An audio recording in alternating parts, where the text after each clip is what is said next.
The shuttle trembled softly as it settled into the docking lattice, its hull ticking with the quiet sounds of cooling metal. Owen remained seated long after the other passengers had stood, his hands resting on his knees, watching the faint reflections of stars in the viewport. Space always looked peaceful from a distance. Up close, he knew, it was loud, chaotic, and often full of people shouting at broken equipment while pretending everything was under control. A chime sounded overhead. "Welcome to Diplomatic Station Oriel," the ship's calm, synthetic voice announced. "Please ensure you have not left behind any personal belongings, unresolved grudges, or unauthorized life forms." Owen snorted quietly. The voice paused, then added, "That last one was a joke." He stood at last, stretching the stiffness from his back. Years ago, he could sleep sitting upright in a cargo hold and wake ready to run for kilometers. Now even a 2-hour shuttle ride left his shoulders aching. He stepped into the narrow corridor and joined the slow line of passengers moving toward the airlock. Oriel Station was unlike most orbital structures he had visited. Instead of steel bulkheads and exposed wiring, the interior walls curved like polished bone, translucent and faintly luminous. Veins of soft blue light pulsed beneath the surface, giving the impression that the station itself was alive and breathing. Owen had seen Ilari engineering before, but it still unsettled him slightly. Human structures were assembled. Ilari structures seemed grown. A tall attendant waited at the entry corridor, her long ears sweeping gently backward as she inclined her head in greeting. Up close, she looked almost human, except for those ears and the subtle silver patterning in her irises that caught the light like frost. She spoke in precise, measured standard. "Owen Marlowe?" "That depends," Owen replied. "Am I in trouble?" The attendant blinked, clearly uncertain whether this was humor. "You are expected in the inner diplomatic ring." "Well," Owen said, adjusting the worn strap of his satchel, "that's usually where the trouble is." They began walking. The corridor opened into a vast chamber filled with suspended walkways and drifting platforms. Holographic constellations rotated slowly in the air, marking shipping lanes and territorial boundaries. Small maintenance drones floated past like patient insects, occasionally pausing to adjust panels or polish the surface of the glowing walls. Owen felt out of place in his plain jacket and scuffed boots. Most of the beings passing through the chamber wore formal attire. Uniforms, ceremonial fabrics, garments woven from materials he couldn't even identify. He caught his reflection in a polished surface and frowned. His beard was a little uneven. His hair needed cutting. He looked like a man who had spent too many nights sleeping in places not meant for sleep, which he supposed was accurate. They passed through a circular doorway that sealed behind them with a whisper. The sounds of the main concourse faded, replaced by a quieter atmosphere, broken only by the distant murmur of voices and the faint hum of the station systems. "Can I ask something?" Owen said. "Yes." "Why me?" The attendant hesitated. "I was not informed of the Queen's reasons." Owen stopped walking. "The Queen?" "Yes." He stared at her for a moment, certain he had misheard. There must be another Owen Marlowe. "There is not." "Well," he said slowly, "that's unfortunate for both of us." They continued in silence after that. Owen's mind moved restlessly, trying to assemble explanations. He had not worked in relief operations for years. He held no diplomatic rank, no military commission, no political influence. The last time anyone important had requested his presence, it had been to inform him that funding for his field unit had been permanently withdrawn. The corridor curved gently, leading them to a wide chamber with a ceiling so high it vanished into soft light. A single window stretched along one wall, revealing a view of the planet below, a vast sphere of pale oceans and scattered continents, clouds drifting in slow spirals. "Please wait here," the attendant said. Owen nodded, lowering himself into a chair that seemed to mold subtly to his shape. He leaned back, staring out at the planet. From orbit, everything always looked calm. No wars, no evacuations, no people shouting for help, while alarms screamed overhead. He rubbed his face and exhaled slowly. Time passed, minutes, perhaps longer. He began to feel the familiar restlessness creeping in, the urge to move, to leave before someone could ask him to carry another impossible burden. The door opened behind him. He turned, expecting an aide or another attendant. Instead, a woman stepped into the chamber. For a moment, Owen simply looked at her without understanding what felt unusual. She moved with quiet assurance, her expression composed, her gaze steady. She looked human, almost entirely so, but her ears were long and elegant, curving slightly back along her head. Her dark hair was bound in a simple clasp, and the garments she wore shimmered faintly, shifting color like the surface of water under starlight. There was something in her eyes, though, not authority alone, recognition. "Owen Marlowe," she said. Her voice was calm, but there was warmth in it, something personal, unexpected. "That's me," he replied cautiously. "I hope I haven't accidentally insulted an entire civilization without noticing." A faint smile touched her lips. "Not recently." "Well," he said, relieved, "that's a good start." She stepped closer, studying his face as though searching for something. Owen felt a strange discomfort under that gaze, as if she were looking past the person he was now and seeing someone else entirely. "Do you remember," she said quietly, "a refugee convoy on Kareth 15 years ago?" The name struck him like a distant echo. Dust, smoke, the smell of burning plastic. He frowned, trying to reach through the fog of memory. "I was on Kareth," he said slowly, "for a while." "You carried a child," she continued, "a frightened girl. You told her stories to keep her from crying." Owen blinked, fragments of memory surfacing, small hands clutching his sleeve, a thin voice asking if the explosions were thunder. The ridiculous story he had invented about a starship captain who kept losing his own ship. "I might remember," he said. "There were many children." "Yes," she said softly, "but I remember you." Owen felt a faint unease, the sense that something immense was unfolding just beyond his understanding. The woman straightened slightly, and in that moment, the quiet authority in her presence became unmistakable. "I am Ilara," she said, "Queen of the Ilari." Owen stared at her. Then he said very carefully, "Well, that's new." Owen remained standing, certain for a moment that he had misheard. Queens did not usually appear in quiet rooms without escorts, and they certainly did not speak as if discussing something as ordinary as the weather. "Well," he said at last, "that explains the architecture." Ilara tilted her head slightly. "The architecture? I assumed only royalty could afford walls that glow this much." To his relief, she smiled. Not the distant ceremonial expression he had seen on diplomats, but something genuine, almost amused. "You have not changed," she said. "That's debatable," Owen replied. "My knees have definitely changed." Silence settled between them, not uncomfortable, but heavy with unspoken memory. Ilara moved to the window, looking down at the planet below. Owen found himself studying her profile, still struggling to reconcile what he was hearing with what he remembered, or thought he remembered. "I searched for you," she said quietly. That caught him off guard. "I'm not particularly easy to find," he admitted. "I spent a few years moving cargo on fringe routes. Nobody searches cargo manifests unless something explodes." "I searched anyway." He shifted his weight, uneasy with the seriousness in her voice. "Why?" Ilara turned to face him. "Because you saved my life." The words settled in the room like falling dust. Owen rubbed the back of his neck. "I saved a lot of people," he said gently. "Or tried to." "You carried me for 3 days," she said. "You gave me your water when yours was nearly gone. You told me stories every night, even when you could barely stay awake. I remember you pretending that the evacuation convoy was actually a parade, and that the armored vehicles were enormous festival floats." Owen groaned softly. "I said that?" "You also insisted that a broken supply drone was secretly an undercover intelligence officer," she added. He closed his eyes briefly. "I was very tired."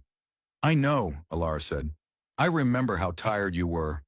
That is why I never forgot." Owen walked to the window and leaned against the cool surface, staring out at the distant clouds swirling far below. Memories were rising now, clearer than before.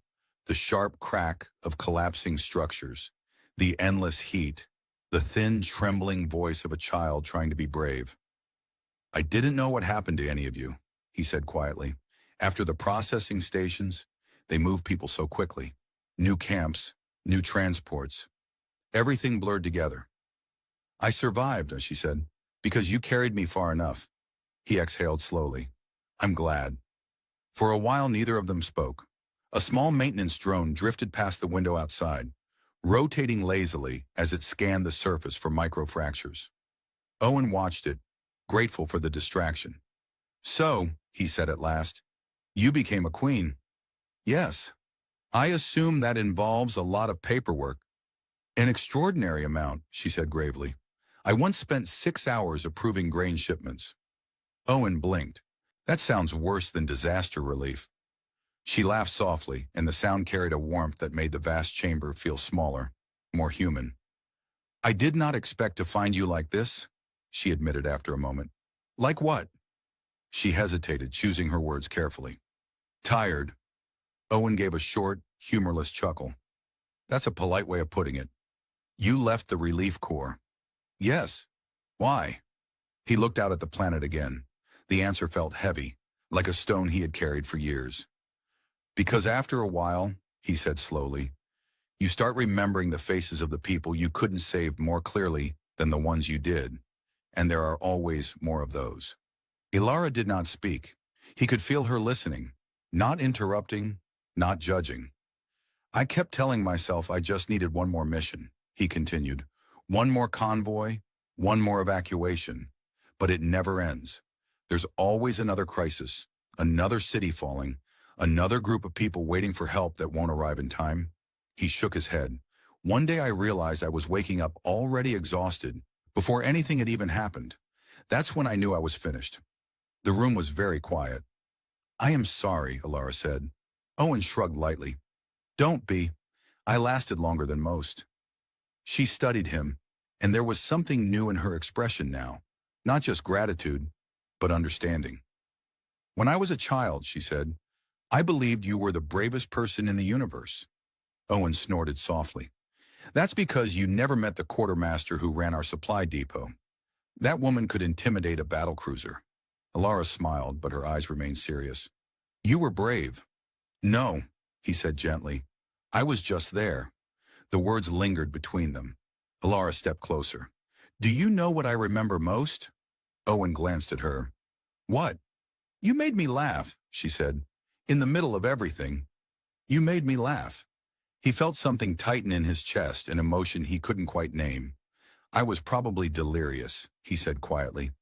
Perhaps, she agreed, but it mattered. A soft chime sounded somewhere in the distance, marking the passage of time on the station. Owen became aware that he was no longer thinking about leaving, no longer restless.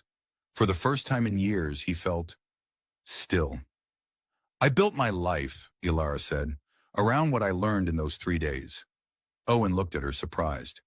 That's a lot of responsibility for 3 days. You showed me what compassion looks like, she said simply. I wanted to build a world where that was not rare. He stared at her for a moment, struggling to find words. Well, he said finally, I hope it's working. Ilara glanced toward the window, where distant ships moved like slow-moving stars. It is, she said, but there is still much to do. Owen followed her gaze, watching the silent traffic of vessels crossing the darkness. Somewhere out there, he knew, people were still in danger, still waiting. He had spent years trying not to think about that. You didn't bring me here just to reminisce, he said. No, Ilara replied softly. I brought you here because I believe you still have something to give. Owen sighed, rubbing his temples. That's what everyone says right before asking me to do something exhausting. This time Ilara laughed openly, and the sound echoed gently through the vast chamber. Owen leaned against the edge of the observation table, arms folded loosely, watching Ilara as she moved to a console near the wall. The surface awakened at her touch, unfolding into a floating field of light. Star maps blossomed in the air, routes and trade lanes glowing in shifting colors, small symbols marking refugee corridors and patrol zones. For a moment, Owen simply stared. The scale of it pressed on him, not as chaos, as he remembered from his old work, but as order carefully built over years. You built this? He asked quietly. Not alone, Ilara said, but I guided it. A small cluster of markers brightened, and the projection zoomed in on a distant region of space. Owen recognized the system immediately. Kareth. His throat tightened. The planet appeared as a scarred sphere, its atmosphere still thin in places where orbital strikes had torn it apart years ago. But there were lights now, new settlements, stabilized climate arrays, orbital platforms. They're rebuilding, he said. Yes. Owen let out a slow breath. I never thought I'd see that. Ilara glanced at him. You should see it from the surface. There are trees growing again. He shook his head faintly, almost smiling. That's hard to imagine. When I was there, the only things growing were fires. A small service drone drifted into the room, hovering politely near a side table before projecting a tray into physical form. 2 cups materialized, steaming faintly. Owen raised an eyebrow. That's convenient. Ilari fabrication fields, Ilara said. Would you like tea? He picked up one of the cups, sniffed cautiously, and took a sip. His expression shifted to mild surprise. That's actually good. I would hope so, she said. I selected it personally. Well, he said, raising the cup slightly, Your Majesty, you have excellent taste in both tea and former relief workers. She gave him a look that was half amused, half reproachful. You are deflecting again. Of course, he said. It's one of my few remaining talents. Ilara walked slowly along the projection, her hands clasped behind her back. When I was a child, she said, I did not understand why you kept telling stories. Owen leaned back against the table, listening. I thought you were simply trying to distract me, she continued.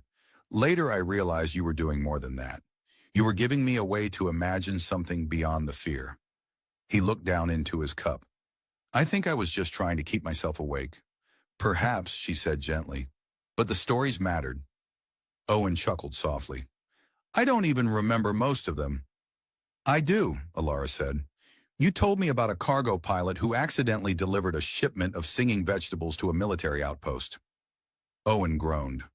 I cannot believe I said that. You even sang one of the songs, she added. I was hallucinating, he said firmly. That is my official explanation. Ilara laughed again, the sound warm and bright, and for a moment the years between past and present seemed to shrink. You were very convincing, she said. I believed those vegetables were real. In this universe, Owen said, I wouldn't rule it out. The projection shifted again, displaying a series of ships moving along protected corridors. Each vessel was tagged with identification codes and cargo manifests. Food shipments, medical supplies, construction equipment. These routes, Ilara said, are guarded by joint fleets, human, Ilari, and others. They exist because of policies I argued for when I first entered the council. Owen studied the display. And they listened to you. Not at first, she admitted. Many believed cooperation was weakness. Some still do. I've met people like that, Owen said dryly, usually right before everything collapses. Ilara turned to him. I argued that compassion is not weakness, that helping others strengthens everyone. Owen met her gaze. You sound like someone I used to know. I learned from him, she said simply. The words settled heavily in the air. Owen looked away, uncomfortable with the weight of her faith in him. You're giving me too much credit. I am giving you the credit you deserve. He shook his head. No, you're giving me the credit of a memory. That's not the same thing. Ilara did not answer immediately. The soft hum of the station filled the silence, distant and steady. I know you are not the same man you were, she said at last. No one remains unchanged by time. That's a polite way of saying I look older. You do look older, she said calmly, but that is not what I meant. Owen snorted. Well, thank you for the honesty. She smiled faintly. You once told me that honesty was the only thing worth giving freely. I said that? Yes, right after you accidentally set fire to a ration heater. He blinked. That thing was defective. It exploded. It exploded defectively. Ilara shook her head, laughter in her eyes. For a while they stood together, watching the slow movement of ships across the projection. Owen found himself imagining the people aboard them. Families, workers, children staring out of windows the way he once had, believing the universe was endless and full of possibility. You changed all this, he said quietly. I helped guide it, she corrected. Still, he said, it's impressive. Ilara studied him carefully. Does it make you angry? The question caught him off guard. Angry? That I built something from the memory of you, she said, while you feel you accomplished so little. Owen considered that for a long moment. No, he said finally, it doesn't make me angry. It makes me confused. Why? Because I don't feel like the person you remember, he said. I feel like someone who got tired and walked away. Ilara stepped closer, her expression thoughtful. Perhaps the person I remember is still here, only quieter.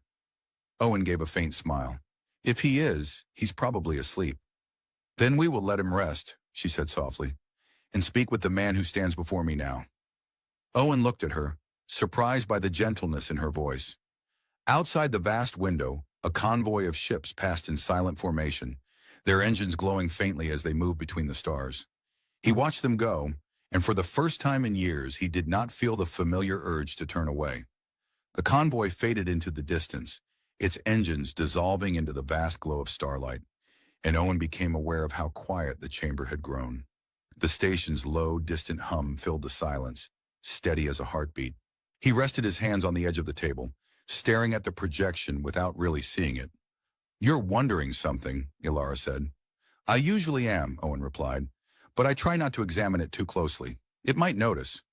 She gave him a faint smile, but her eyes remained intent. You are wondering why I brought you here.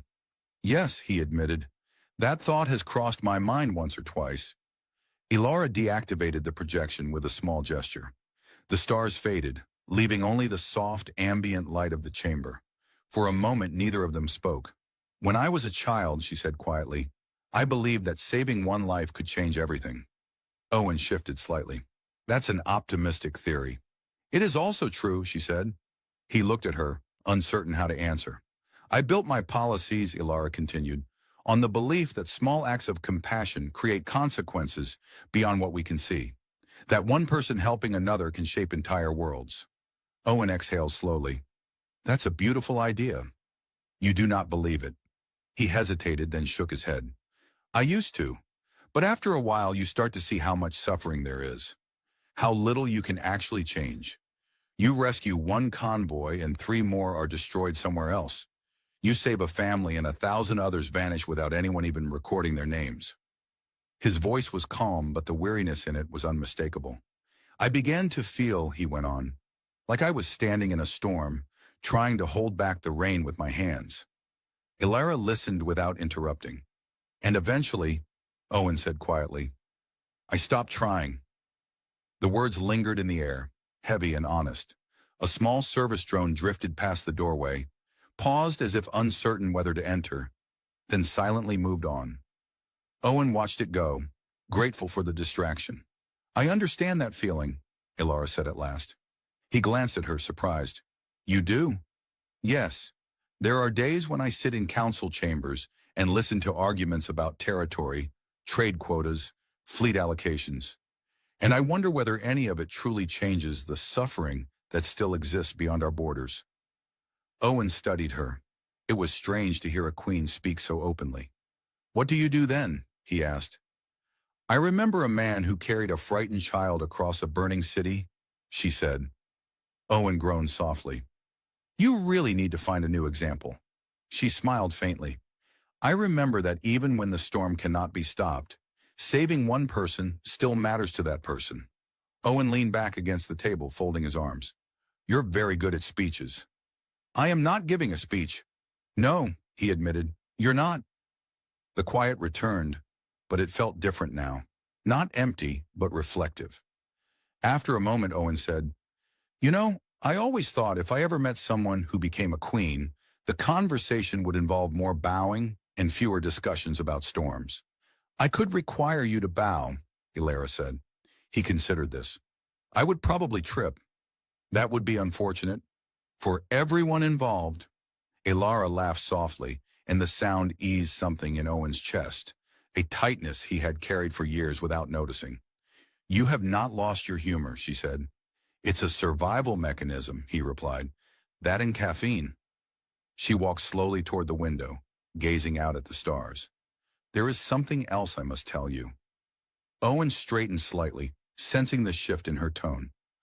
When I began searching for you, she said, it was not only to thank you. No? No, I hoped that you might help us. Owen sighed, rubbing his forehead. There it is. You expected this? I always expect this, he said. Someone, somewhere, always needs help. And you resent that. I don't resent it, he said quietly. I'm afraid of it. Elara turned to face him. I'm afraid, Owen continued, that I'll start caring again, that I'll start believing I can make a difference, and that I'll end up standing in the same place I was years ago, watching people die while I run out of ways to save them. The honesty of the words seemed to echo in the vast chamber. Elara stepped closer, her expression gentle but steady. Caring is not a weakness, Owen. I know, he said, but it's heavy. Yes, she said softly, it is. For a moment they stood in silence, two people bound not by titles or roles, but by the shared understanding of what it meant to carry responsibility. Outside, a distant transport vessel passed close to the station, its engines casting a pale glow across the window. Owen watched it, following its slow movement. I used to watch ships like that, he said, back when I was a kid. I thought they were going somewhere important.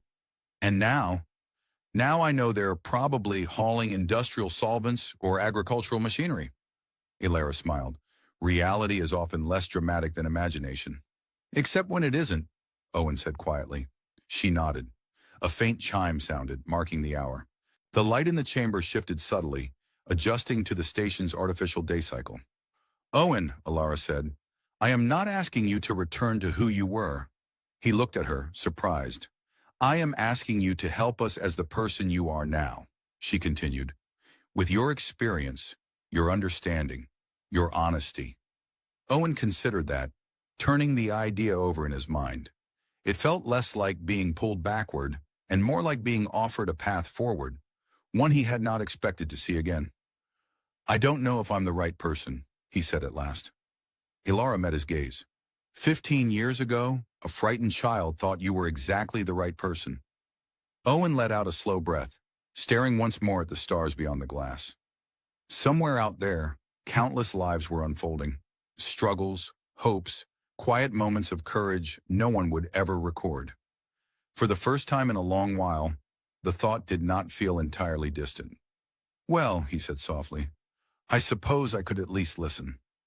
Elara inclined her head slightly, as if acknowledging a promise rather than a mere agreement.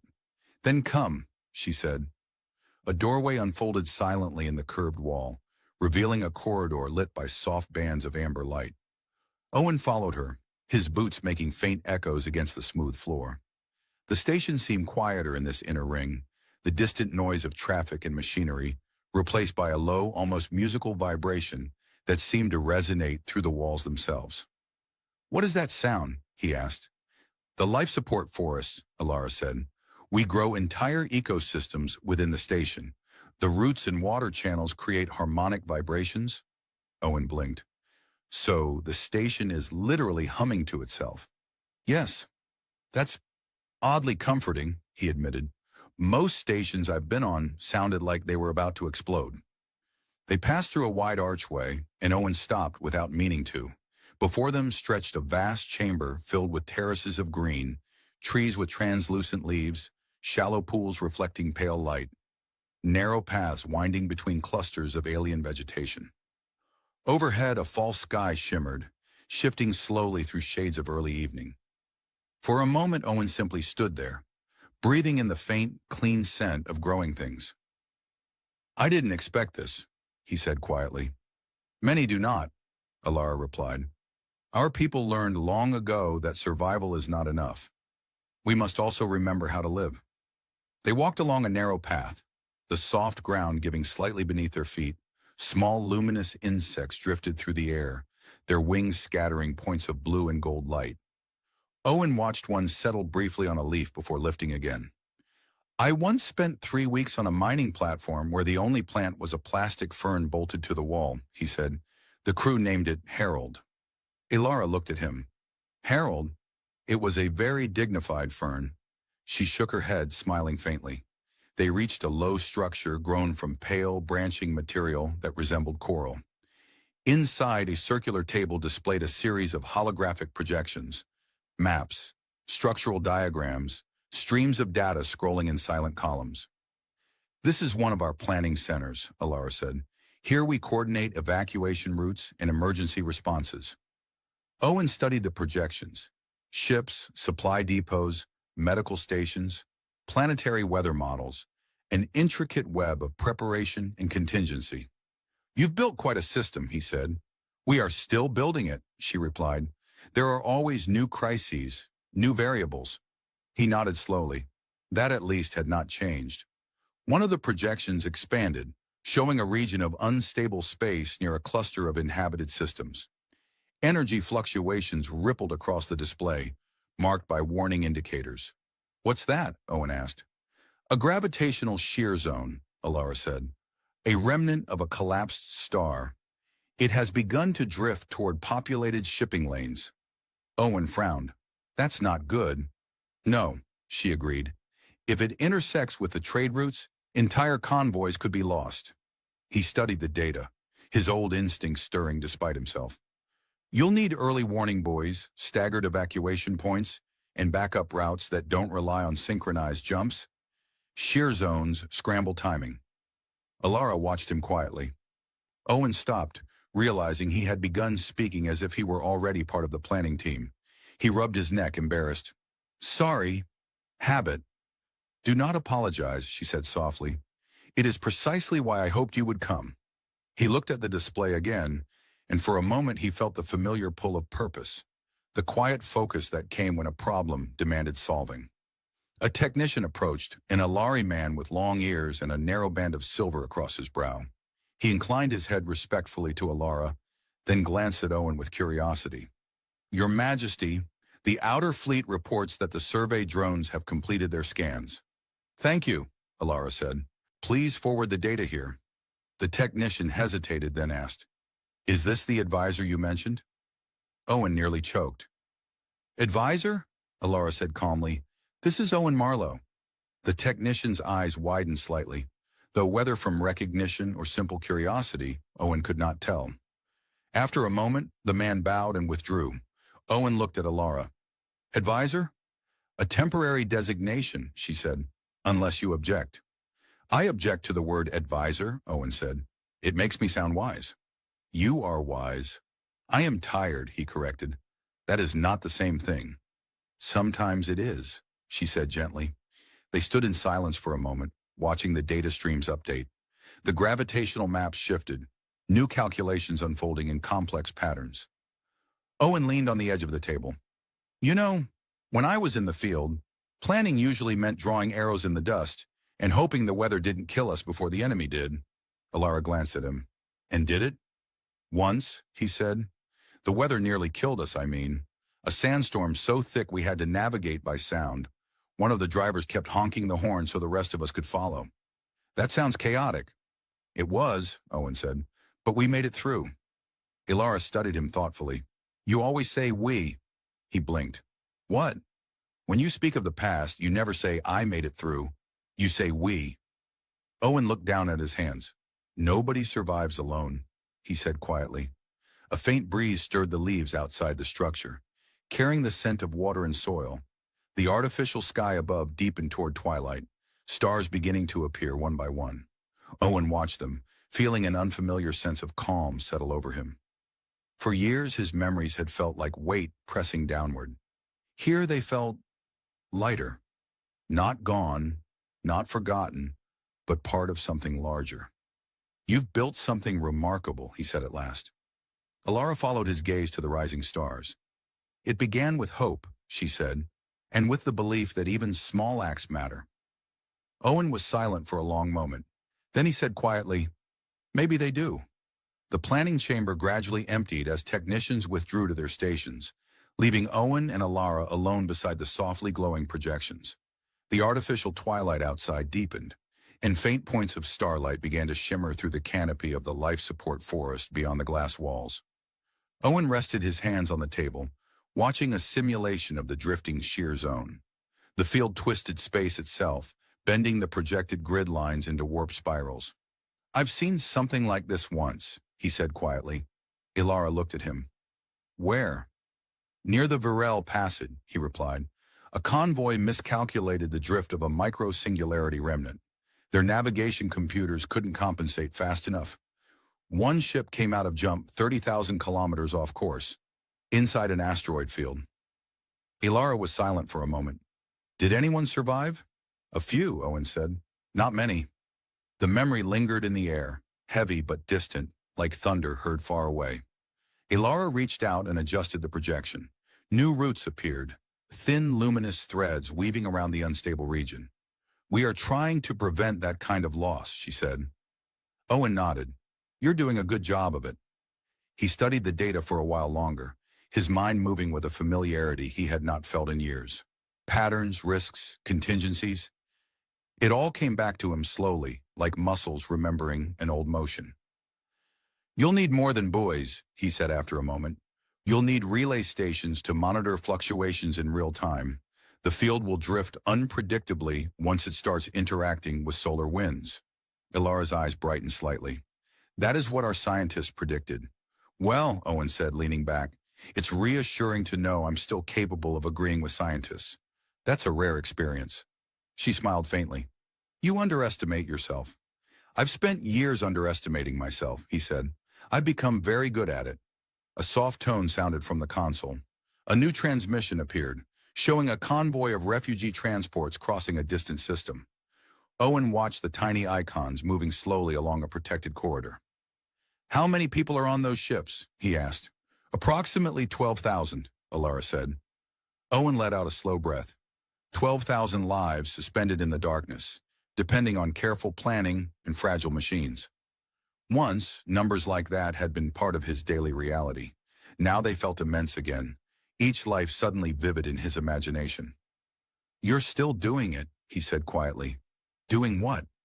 "Saving people." Ilara looked at the projection. "We are trying." Owen gave a faint smile. "That's usually how it starts." They stood in silence for a while, watching the convoy move. Then Owen said, "You know, I used to think the universe was enormous and indifferent. Now I'm starting to think it's just enormous and badly organized." Ilara glanced at him. "Badly organized?" "Yes, too many variables. Not enough planning committees." "I assure you," she said dryly, "we have many planning committees." "That explains why nothing ever happens on time," Owen said.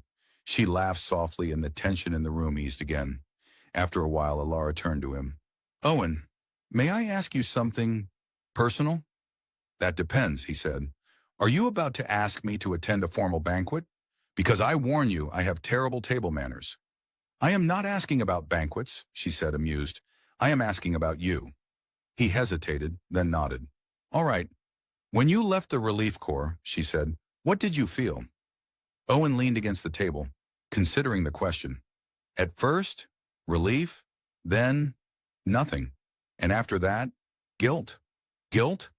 "For the people I left behind," he said, "for the work I stopped doing, for the idea that maybe I could have helped just a little longer." Ilara listened, her expression calm and attentive. "But mostly," Owen continued, "I felt empty.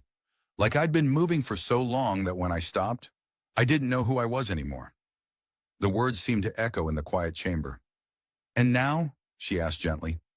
Owen looked around, the glowing consoles, the distant forest, the stars beyond the glass. "Now," he said slowly, "I feel less empty." Ilara's eyes softened. "I am glad." A faint vibration passed through the floor as a large vessel docked somewhere deep within the station. The sound was distant, almost soothing, like the rumble of distant waves. Owen folded his arms, watching the projections shift as new data arrived. "You know," he said, "if you had told me this morning that I'd be standing in a garden in space discussing gravitational anomalies with a queen, I would have assumed I'd finally lost my mind. And now? Now I'm not entirely sure I haven't," he said. Ilara smiled. "If you had, I would have you treated by the finest physicians in the system." "That's reassuring," Owen said. "Do they serve tea as good as yours?" "They try," she said. The lights dimmed slightly as the station's artificial night cycle began. Outside, the stars shone more clearly, bright and countless. Owen watched them for a long time. You know, he said quietly, I used to think saving people was the only thing that gave my life meaning. When I stopped, I thought the meaning was gone. And now? Alara asked again. He took a slow breath. Now I'm starting to think, maybe meaning doesn't disappear. Maybe it just changes shape. Ilara looked at him, and there was something like quiet pride in her expression. That is a wise thought, she said. Careful, Owen replied. If you keep saying that, I might start believing it. They stood together in the soft glow of the consoles, watching the slow dance of ships and stars. And for the first time in many years, Owen felt not like a man drifting without direction, but like someone who might perhaps still have a course to follow. The transport platform was quiet in the early cycle of the station's artificial morning. A pale gold light filtered through the curved panels overhead, and the vast docking bay stretched in layered terraces, ships resting in silent rows like sleeping animals. Owen stood near the edge of the platform, watching a maintenance crew guide a cargo vessel into position with careful bursts of thrusters. The precision of it all, the coordination, the quiet competence, felt strangely reassuring. Footsteps approached behind him. You are leaving already? Alara asked. For a few days, Owen said, turning. I need to collect my things. There's a storage locker on Tyron Station that probably still contains a jacket I thought was fashionable 12 years ago. Alara raised an eyebrow. Was it fashionable? Absolutely not, he admitted. But I was younger, and therefore more confident in my poor decisions. She smiled faintly, then grew thoughtful. You will return. Yes, he said simply. The words settled between them, solid and certain. Over the past days, they had worked side by side, reviewing evacuation protocols, refining contingency plans, studying the behavior of the drifting shear zone. Owen had found himself slipping back into the rhythms of problem-solving, of planning for lives he would never see but whose safety depended on careful thought. It was different this time. The weight was still there, but it no longer felt like something crushing him. It felt shared. I spoke with the council, Alara said. They have approved the construction of the relay stations you recommended. Owen exhaled slowly. That was fast. They trust my judgment. Well, he said, let's hope your judgment continues to be excellent. I believe it does, she replied calmly. I invited you, after all. He laughed softly. A shuttle drifted past the far windows, its hull catching the light as it turned. Owen watched it for a moment, remembering another shuttle long ago, another departure, another life that had felt endless and exhausting. I used to think I had to save everyone, he said quietly, that if I couldn't, I had failed. Ilara listened without speaking. I understand now, he continued, that no one can do that. But helping where you can, building things that last, that's enough. She inclined her head slightly. Yes, he looked at her. You taught me that. I only reminded you, she said gently. A small service drone rolled past, paused as if observing them, then continued on its way. Owen watched it go, amused. Do those things ever take a day off? They do not require rest. I envy them, he said. Imagine never needing sleep, though I suppose that would also mean never enjoying a good nap. I am told naps are important, Ilara said gravely. They are essential, Owen replied, a cornerstone of civilization. She laughed and the sound echoed lightly in the wide chamber. For a moment they stood in companionable silence, watching the movement of ships and crews below. When I was a child, Alara said softly, I believed you were a hero. Owen shifted slightly. I remember. Now, she continued, I understand that being human is harder than being a hero. He looked at her, surprised by the quiet depth of the statement. And I think, she said, that what you did, what you continue to do, is more meaningful than any legend. Owen felt a warmth in his chest, not pride exactly, but something steadier. Acceptance, perhaps. A chime sounded, indicating that his shuttle was ready for boarding. Well, he said, picking up his satchel, that's my cue. Ilara stepped forward, and for a moment they simply looked at each other, not as queen and advisor, not as child and rescuer, but as two people whose lives had crossed in ways neither of them could have imagined. Thank you, she said, For what? For saving me, she said, and for coming back. Owen nodded once. Thank you, he replied, for proving that it mattered. He turned and walked toward the boarding ramp. Halfway there, he paused and looked back. Elara? Yes? If you ever need someone to negotiate with malfunctioning cargo robots again, I'm your man. She smiled. I will remember that.